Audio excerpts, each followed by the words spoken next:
ከ12ቱ ሐዋርያት አንዱ ያስቆሮቱ ሰው ይሁዳ ወደ ካህናት አለቆች ሄዶ ኢየሱስን አስይዝላችኋለሁ፣ ለእኔ ግን ምን ትሰጡኛላችሁ ብሎ ጠየቃቸው።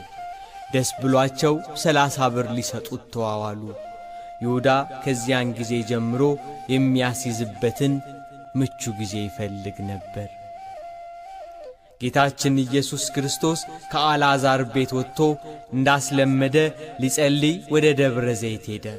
በእርሱ ምክንያት አይሁድ የአልዓዛርን ቤት እንዳያጠፉ ከአልዓዛር ቤት ወደ ጌቴሴማኒ ሄደ።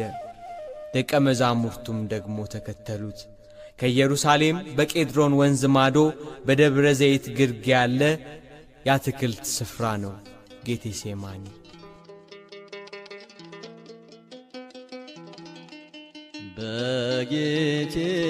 በጌቴሴማኒ